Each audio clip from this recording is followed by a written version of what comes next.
여러분, 저 오늘 정말 힘들게 이 이야기를 시작합니다.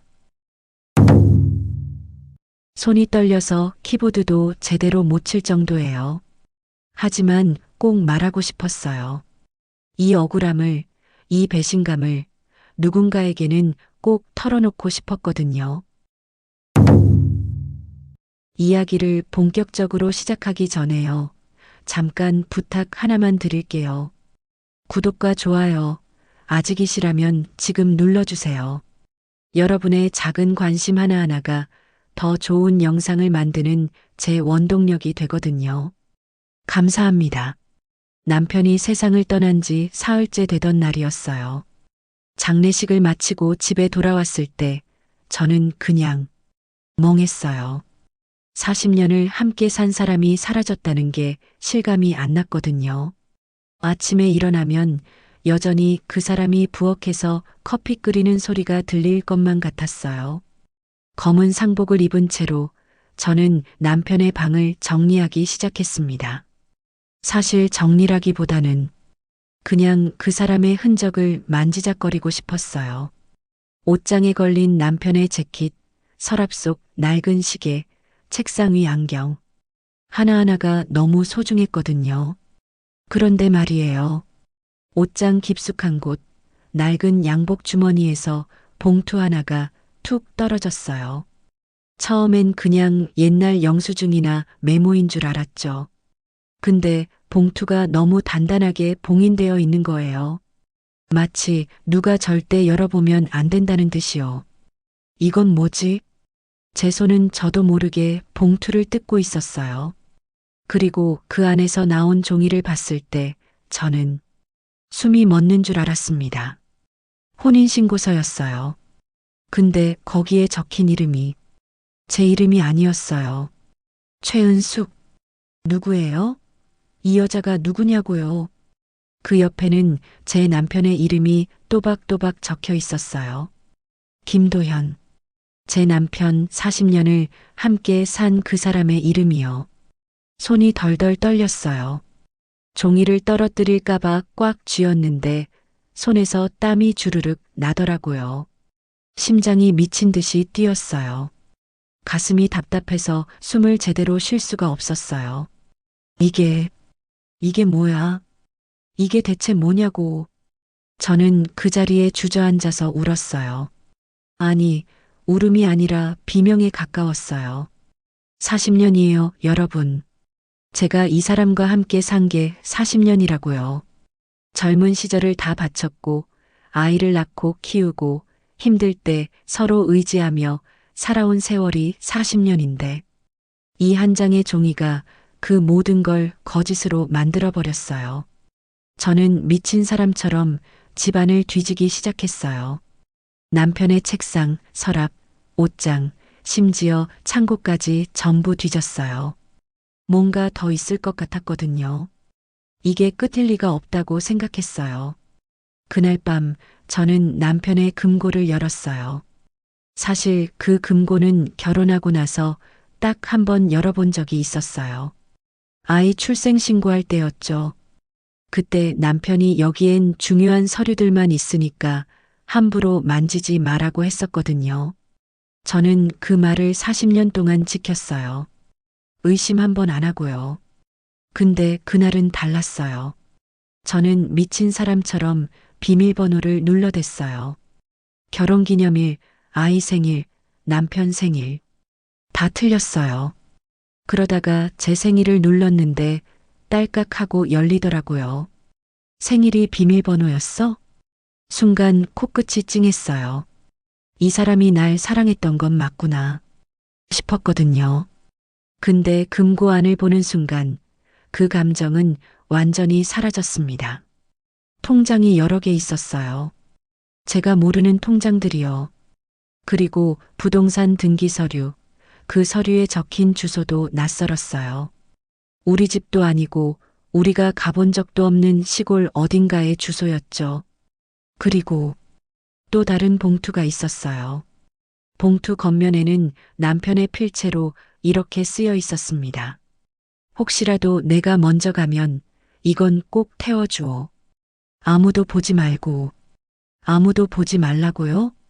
저는 비웃음이 나왔어요. 40년을 속인 사람이 이제 와서 비밀 지켜달라고 하는 게 말이 됩니까? 저는 봉투를 거칠게 뜯었어요. 안에는 사진 한 장이 있었어요. 흑백 사진이었는데 거기엔 젊은 시절에 남편이 있었어요. 근데 옆에 있는 여자가 저 아니었어요. 전혀 모르는 여자였어요. 그 여자는 남편의 팔을 끼고 환하게 웃고 있었고 남편도 제가 한 번도 본 적 없는 표정으로 웃고 있었어요. 너무 행복해 보였어요. 마치 저와 찍은 결혼사진보다 훨씬 더 진심 어린 표정이었어요. 사진 뒷면에는 이렇게 적혀 있었습니다. 1983년 봄, 은숙이와 함께. 1983년이면 우리가 결혼하기 1년 전이에요. 그리고 메모가 하나 더 있었어요. 남편의 마지막 글이었던 것 같아요. 필체가 떨려 있었거든요. 끝내 정리하지 못해 미안하다. 그 사람도 나처럼 외로웠다. 용서해 줄 수 없겠지만 이것만은 알아줬으면 한다. 당신을 사랑하지 않았던 건 아니다. 저는 그 글을 읽고 또 읽었어요. 몇 번을 읽어도 이해가 안 됐어요. 사랑하지 않은 게 아니라고? 그럼 뭐예요? 날 사랑하면서 다른 여자도 사랑했다는 거예요? 날 사랑하면서 그 여자한테 혼인신고서를 쓴 거예요? 사랑이 이렇게 더러운 거였어? 저는 바닥에 주저앉아서 펑펑 울었어요. 아니, 울음이 아니라 신음이었어요. 가슴이 찢어지는 것 같았거든요. 40년 동안 쌓아온 모든 게 한순간에 무너지는 기분이었어요. 그날 밤 저는 한숨도 못 잤어요. 계속 그 사진을 보고 또 봤어요. 그 여자의 얼굴을, 남편의 웃음을, 그 행복한 표정을 보면서 미쳐갈 것 같았어요. 다음 날 아침 저는 결심했어요. 이 여자가 누군지 꼭 알아내겠다고요. 최은숙. 이 여자가 대체 누구이고 우리 남편과 무슨 관계였는지 똑똑히 밝혀내겠다고 다짐했어요. 등기 서류에 적힌 주소를 따라갔어요. 버스를 3번이나 갈아타고 시골 마을로 들어갔죠. 가면서도 계속 생각했어요. 만약 이 여자가 남편의 정부였다면? 만약 아직도 살아있다면? 마음이 복잡했어요. 화도 났지만 동시에 두렵기도 했어요. 제가 모르는 진실을 알게 될까 봐요. 버스에서 내려서 한참을 걸었어요. 낡은 마을이었어요. 젊은 사람은 하나도 안 보이고 노인들만 마을 어귀에 앉아 계시더라고요. 저기 최은숙 씨라고 아세요? 한 할머니께 물었더니 그 할머니가 저를 위아래로 훑어보시더니 이렇게 말씀하셨어요. 은숙이? 저 앞에 기와집에 살지. 근데 누구신데? 아는 사람입니다. 저는 그 할머니가 알려준 방향으로 걸어갔어요. 손에 땀이 났어요. 심장이 미친 듯이 뛰었죠. 그리고 드디어 그 집 앞에 도착했어요. 낡은 기와집이었어요. 대문은 녹슬어 있었고 마당엔 잡초가 무성했어요. 문 앞에 작은 이름표가 붙어 있었는데 거기에 최은숙이라고 적혀 있더라고요. 저는 한참을 그 자리에 서 있었어요. 노크를 해야 하나 말아야 하나 고민했죠. 근데 이미 여기까지 온 거 확실하게 끝내야겠다 싶었어요. 똑똑똑. 문을 두드렸어요. 잠시 후 문이 열렸어요. 백발의 여자가 나왔어요. 나이는 저랑 비슷해 보였어요. 주름진 얼굴, 굽은 허리, 낡은 옷. 그 여자는 저를 보더니 멈칫했어요. 누구세요? 그 여자의 목소리는 떨리고 있었어요. 마치 이미 제가 누군지 아는 것처럼요. 저는 김도연 씨의 아내입니다. 제가 그렇게 말하자 그 여자의 얼굴이 하얗게 질리더라고요. 그리고 한참 동안 아무 말도 못하더니 이렇게 말했어요. 들어오세요. 집안은 초라했어요. 낡은 가구들, 오래된 벽지, 삐걱거리는 마룻바닥. 우리 집과는 완전히 달랐어요. 그 여자는 저를 작은 거실로 안내했어요. 우리는 서로 마주 앉았죠. 어색한 침묵이 흘렀어요. 차라도 드릴까요? 그 여자가 먼저 입을 열었어요. 근데 저는 차 따위 필요 없었어요. 아니요. 대신 설명을 해주세요. 당신이 누구인지, 우리 남편과 무슨 관계였는지. 제 목소리는 떨리고 있었어요. 애써 침착한 척 했지만 속은 온통 불덩이였거든요. 그 여자는 한숨을 길게 쉬더니 천천히 말하기 시작했어요. 김도연 씨는 제게도 남편이었어요. 그 한마디에 제 머리가 하얘졌어요. 귀에서 윙 소리가 났어요. 뭐라고요? 정확히는 남편이 될 뻔한 사람이었죠. 그 여자는 계속 말을 이어갔어요. 저는 1982년에 도연 씨를 만났어요. 그때 저는 25이었고 도연 씨는 28이었죠. 우리는 정말 사랑했어요. 결혼까지 약속했었고요. 제 손이 주먹으로 쥐어졌어요. 손톱이 손바닥을 파고들어도 아프지 않았어요. 근데 도연 씨 집안에서 반대했어요. 제가 가난한 집안 출신이라고, 학벌도 변변치 않다고요. 도연 씨는 명문대 출신의 대기업 다니는 엘리트였거든요. 집안에서는 제가 도연 씨랑 어울리지 않는다고 했죠. 그 여자의 목소리가 떨렸어요. 결국 도연 씨는 집안이 정해준 사람과 결혼했어요. 그게 당신이에요. 제 심장이 내려앉았어요. 저는 아무것도 몰랐어요. 남편이 당신과 사귄 적도, 결혼 약속까지 한 적도 전혀 몰랐다고요. 알아요. 도연 씨가 당신한테는 아무 말도 안 했을 거예요. 그 사람은 비겁했으니까요. 비겁했다고? 제 남편을 비겁하다고 했어요. 지금 당신이 뭘 알아요? 당신은 남의 남편을 탐낸 여자잖아요. 제가 소리를 지르자 그 여자는 쓴웃음을 지었어요. 탐냈다고요? 저는 아무것도 탐내지 않았어요. 오히려 모든 걸 빼앗긴 사람이에요. 무슨 소리예요? 도연 씨는 결혼하고 나서도 저를 찾아왔어요. 처음엔 미안하다고 용서해달라고 했죠. 근데 그게 한두 번이 아니었어요. 계속 찾아왔어요.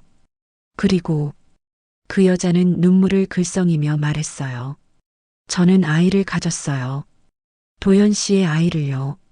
세상이 무너지는 소리가 들렸어요. 아이라고요? 제 목소리는 겨우 나왔어요. 네. 1985년에 낳았어요. 도연 씨는 책임지겠다고 했죠. 이혼하고 저랑 살겠다고 했어요. 근데 결국 못했어요. 왜요? 당신이 임신했다는 소식을 들었다고 하더라고요. 그때 도연 씨는 완전히 무너졌어요. 저한테도 아이가 있고 당신한테도 아이가 생긴 거니까요. 결국 도연 씨는 당신을 선택했어요. 저는 기억을 떠올렸어요. 1985년. 제가 큰아이를 임신했을 때였어요. 남편은 그때 유난히 조용했었죠. 저는 그냥 직장 스트레스인 줄 알았어요. 그럼 그 아이는? 제가 혼자 키웠어요. 도연 씨는 몰래 생활비를 보내줬지만 아버지 역할은 못했죠. 아이는 평생 아빠 없이 자랐어요. 그 여자의 목소리에 원망이 묻어 있었어요. 혼인신고서는 그때 작성한 거예요. 도연 씨가 언젠가는 꼭 책임지겠다면서 써준 거였죠. 하지만 결국 제출하지 못했어요. 그냥 제 위로용이었던 거예요. 저는 머리가 지끈거렸어요. 이게 다 무슨 일이에요? 제가 행복하다고 믿었던 40년이 전부 거짓이었다는 거예요? 그 아이는 지금 어디 있어요? 제가 물었을 때 그 여자의 눈에서 눈물이 주르륵 흘러내렸어요. 3년 전에 세상을 떠났어요. 뭐라고요? 교통사고였어요. 갑자기 큰 트럭이 와서 그냥 그렇게 갔어요. 그 여자는 울먹였어요. 도연 씨는 그 소식을 듣고 완전히 무너졌어요. 장례식장에도 못 왔어요. 당신한테 들킬까 봐요. 그 대신 몰래 조의금을 보내고 밤에 혼자 와서 빈소 앞에 앉아 있었대요. 제 가슴이 먹먹해졌어요. 3년 전, 그때 남편이 갑자기 우울해졌던 게 기억났어요. 제가 왜 그래? 어디 아파?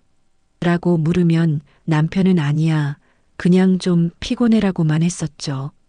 그게 아이를 잃은 슬픔이었던 거예요? 도연 씨는 그 뒤로 자책했어요. 자기가 아버지 노릇을 제대로 했더라면 아이가 더 행복했을 거라고요. 죄책감에 시달리다가 결국 병이 든 거예요. 제 남편이 암 진단을 받은 게 2년 전이었어요. 의사는 스트레스가 원인일 거라고 했었죠. 마지막으로 만났을 때 도연 씨는 이렇게 말했어요. 은수가 미안해. 나는 평생 내 인생을 망쳤어. 용서해 줄 수 없겠지만 그래도 고마웠어. 날 사랑해줘서. 그 여자는 계속 눈물을 흘렸어요. 도연 씨는 마지막까지 당신 걱정만 했어요. 당신이 진실을 알면 충격받을까봐, 당신이 아프면 어쩌나 걱정했죠. 그래서 모든 걸 숨기고 간 거예요.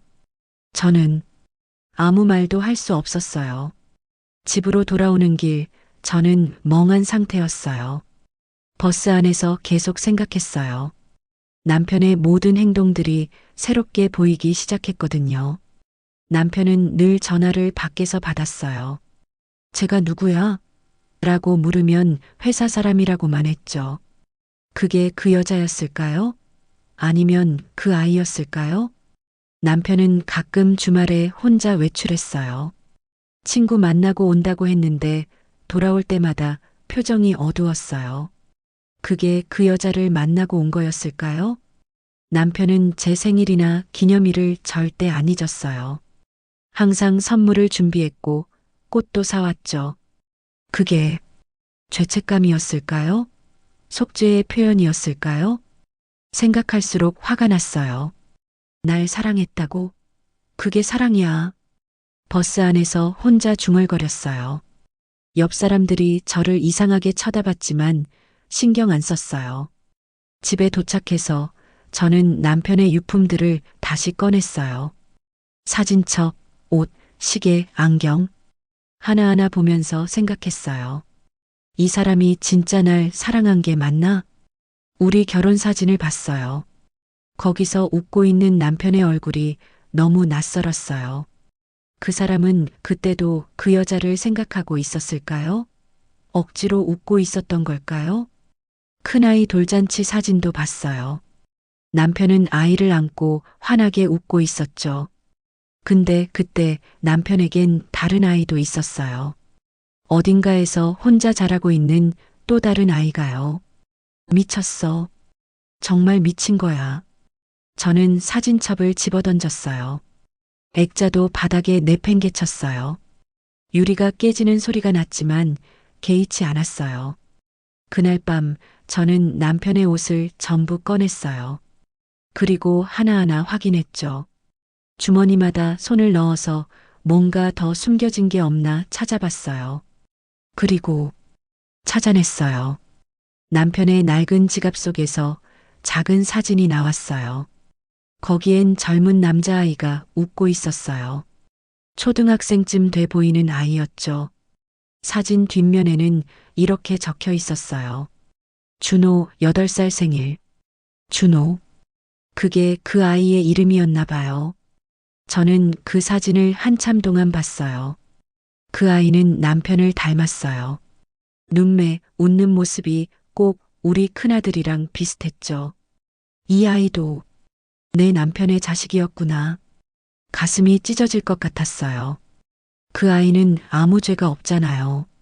태어난 것도 자기 선택이 아니었을 텐데 평생 아버지 없이 살다가 26의 나이에 세상을 떠났다니. 저는 울었어요. 남편에 대한 배신감, 그 여자에 대한 분노, 그 아이에 대한 안타까움. 모든 감정이 뒤섞여서 정신이 없었어요. 며칠을 울고 또 울었어요. 밥도 제대로 못 먹었고 잠도 못 잤어요. 거울을 보니 제 얼굴이 귀신 같더라고요. 눈은 퉁퉁 부어 있고 얼굴은 창백하고 이렇게 살 순 없어. 그렇게 결심했어요. 더 이상 남편의 그림자 속에서 살 수 없다고요. 저는 모든 서류를 모았어요. 혼인신고서, 편지, 사진, 통장. 남편이 숨겨왔던 모든 것들이요. 그리고 마당에 큰 양푼을 가져다 놓고 그 안에 전부 집어넣었어요. 성냥을 그었어요. 불길이 활활 타오르기 시작했어요. 종이가 타들어가면서 까맣게 변했죠. 그 여자의 얼굴, 아이의 사진, 남편의 글씨. 모든 게 제가 되어 사라졌어요. 불길을 보면서 저는 중얼거렸어요. 당신이 원했던 건 용서였겠죠.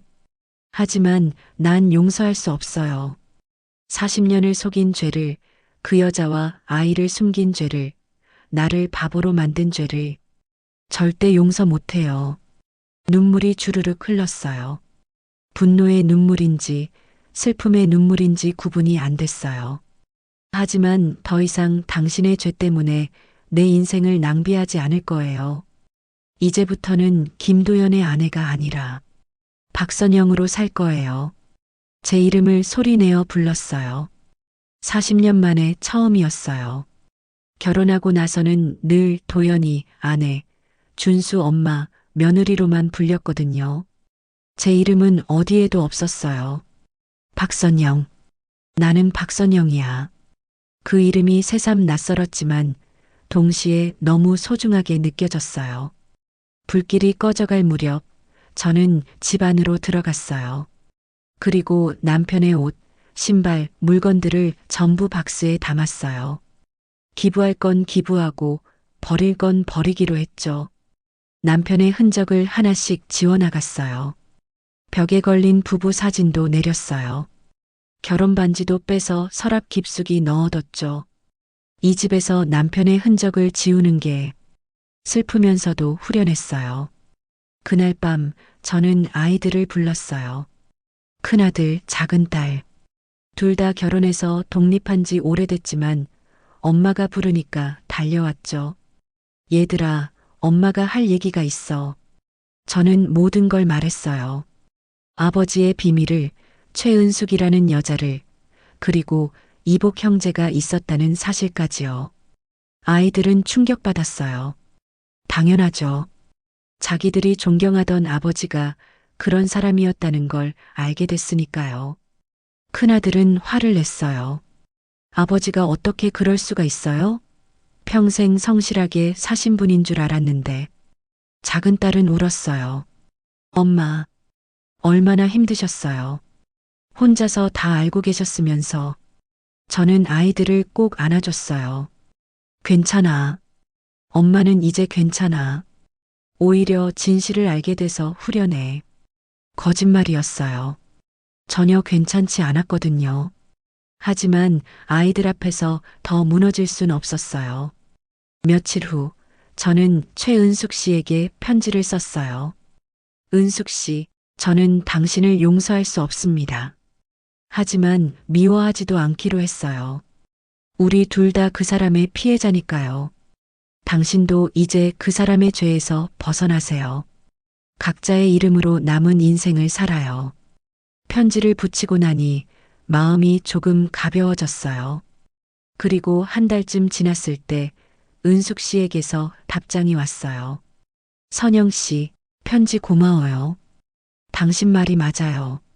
우리는 그 사람의 죄를 대신 짊어질 필요가 없어요. 저도 이제 은숙이로 살아갈게요. 평생 도연이의 여자로만 살았는데 이제는 나로 살고 싶어요. 언젠가 우리가 서로를 진심으로 용서할 날이 올까요? 그때까지 건강하세요. 그 편지를 읽으면서 저는 조금 울었어요. 슬픔의 눈물이 아니라 해방의 눈물이었어요. 그날 이후 저는 텃밭을 다시 정리했어요. 남편과 함께 가꾸던 텃밭이었죠. 남편이 죽고 나서는 손도 안 댔었는데 이제는 다시 시작하고 싶더라고요. 잡초를 뽑고 흙을 갈고 새 씨앗을 심었어요. 상추, 고추, 토마토. 남편이 좋아하던 것들이 아니라 제가 좋아하는 것들로요. 씨앗을 심으면서 생각했어요. 이 씨앗들은 남편 없이도 잘 자랄 거야. 나처럼. 매일 아침 텃밭에 나가서 물을 주고 새싹이 돋는 걸 지켜봤어요. 그 작은 생명들이 자라는 걸 보면서 저도 조금씩 치유되는 것 같았어요.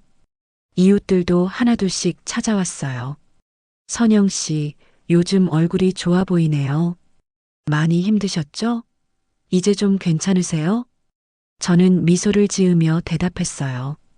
네, 이제 괜찮아요. 처음으로 제 이름으로 사는 게 이렇게 좋은지 몰랐어요. 친구들과 차도 마시러 다니기 시작했어요. 남편 생전에는 늘 남편 눈치를 봤거든요.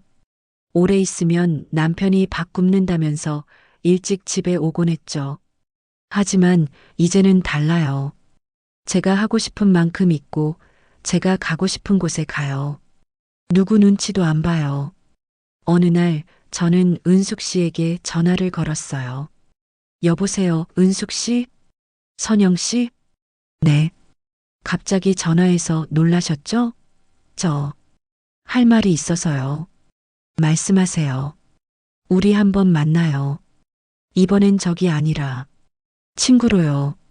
전화 너머로 은숙 씨가 잠시 말이 없더니 작게 웃는 소리가 들렸어요. 좋아요. 우리는 카페에서 만났어요. 처음 만났을 때와는 분위기가 완전히 달랐어요. 그때는 적대적이었지만 이번엔 편안했어요. 선영 씨, 많이 밝아지셨네요. 은숙 씨도요. 표정이 한결 나아 보여요. 우리는 커피를 마시며 이런저런 얘기를 나눴어요. 남편 얘기가 아니라 우리 자신의 얘기를요. 은숙 씨는 요즘 수채화를 배우고 있대요. 평생 하고 싶었지만 못했던 거래요. 저는 요가를 시작했다고 했어요. 몸도 마음도 유연해지는 것 같다고요. 우리는 웃었어요. 진심으로요. 우리 바보 같았죠? 한 남자 때문에 인생을 낭비하다니. 그러게요. 이제라도 깨달아서 다행이에요. 돌아오는 길 저는 하늘을 올려다봤어요. 맑고 푸른 하늘이었어요. 남편, 당신은 용서를 바랐겠지만 난 용서보다 나 자신을 택했어요. 당신의 죄를 짊어지는 대신 나로 사는 길을 선택했어요. 바람이 불어왔어요.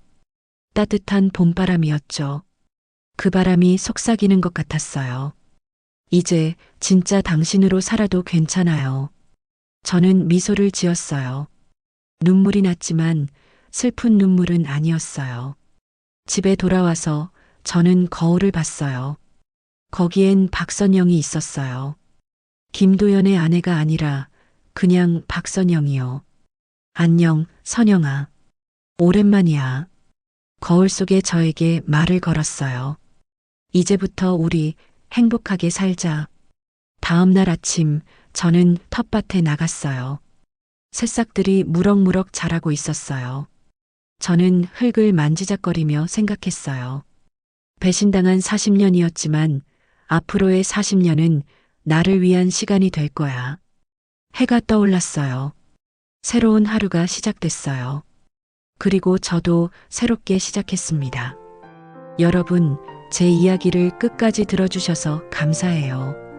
저는 40년을 속였던 남편을 용서하지 못했어요. 그게 나쁜 건가요? 아니에요. 저는 제 감정에 솔직한 거예요. 대신 저는 선택했어요. 분노와 원망 속에서 사는 대신 저 자신으로 사는 길을요. 여러분도 혹시 누군가의 그림자 속에서 살고 계신가요? 그렇다면 용기를 내세요.